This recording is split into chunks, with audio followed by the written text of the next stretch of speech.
पात्रा चौल घोटाले में गिरफ्तार किए गए शिवसेना के राज्यसभा सांसद संजय राउत ईडी की जांच में लगातार फंसते जा रहे हैं। ईडी की टीम घोटाले को लेकर उनसे पूछताछ कर रही है, लेकिन संजय राउत किसी भी सवाल का सही जवाब नहीं दे पा रहे हैं। पूछताछ के दौरान संजय राउत को ईडी के कई सवालों ने काफी ज्यादा परेशान किया।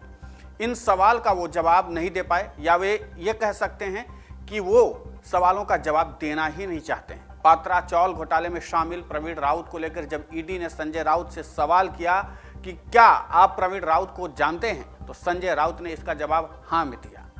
जानकारी के मुताबिक अलीबाग में शिवसेना सांसद संजय राउत ने जो जमीन खरीदी थी उसके लिए उन्होंने भारी कैश दिया था, यानी कि प्रवीण राउत ने दिया था।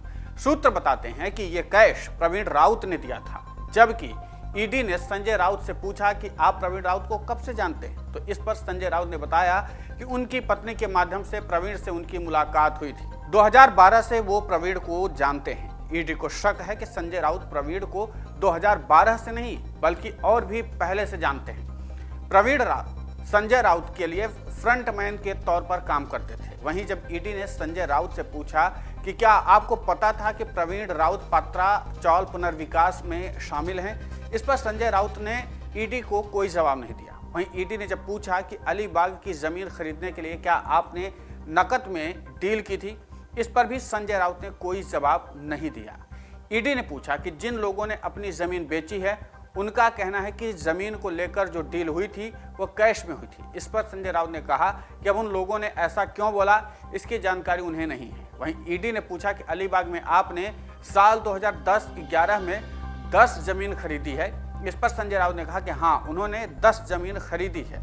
इस पर ईडी ने पूछा कि फिर आप कैसे कह सकते हैं कि आपकी प्रवीण की मुलाकात 2013 में हुई, जबकि प्रवीण राउत द्वारा दिए गए पैसे से आपने जमीन खरीदी। इस पर संजय राउत ने ईडी के सामने कोई जवाब नहीं दिया।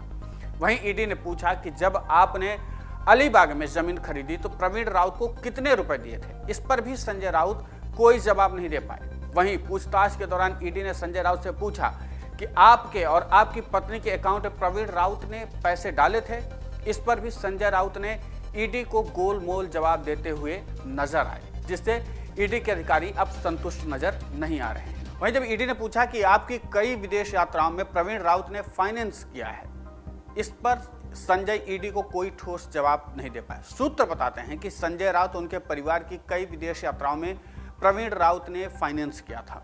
इसके सबूत में ईडी की टीम के पास हैं।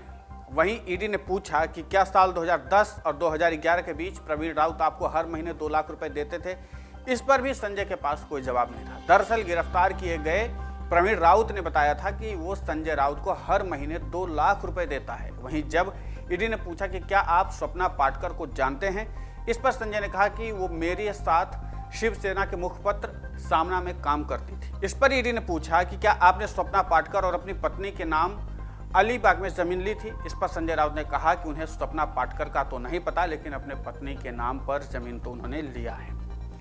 ये वो सवाल थे जो संजय राउत को बेहद परेशान करते थे। वो संजय राउत जो हर बात को बहुत बेबाकी से जवाब देते हैं, हर बात पर बेहद आक्रामक होकर के जवाब देते हैं। वो संजय राउत जो अच्छों की बोलती बंद करने की बात करते थे, वही संजय राउत ईडी के इन सवालों का जवाब कैसे टालते हुए नजर आए, ये हमने आपको इस एक्सप्लेनर के जरिए बताने की कोशिश की है। हमने ये एक्सप्लेनर इसलिए बनाया ताकि आप समझ सकें कि इस पूरे घटनाक्रम में जो स्थितियां बन रही हैं, जो पूरी बातें निकल कर सामने आ रही हैं, उन बातों में ईडी ने किन किन प्रश्नों को संजय राउत के सामने रखा है, जिसके जरिए समझने की कोशिश की जाए कि वास्तव में संजय राउत के पास अभी किन किन सवालों का जवाब देना बाकी है और किन किन सवालों का जवाब उनको आगे भी देना है। अभी कितने सवाल संजय राउत से होंगे, या तो संजय राउत जानते हैं या ईडी जानती है। इस पूरे घटनाक्रम पर आपकी क्या प्रतिक्रिया है, हमें कमेंट करके जरूर बताएं। नमस्कार। डाउनलोड करें अमर उजाला ऐप और पाएं खबरें लगातार। अगर आप ये वीडियो YouTube पर देख रहे हैं तो हमारे चैनल को सब्सक्राइब करें और बेल आइकन को दबाना ना भूलें। अगर आप Facebook पर ये वीडियो देख रहे हैं तो हमारे पेज को लाइक करें।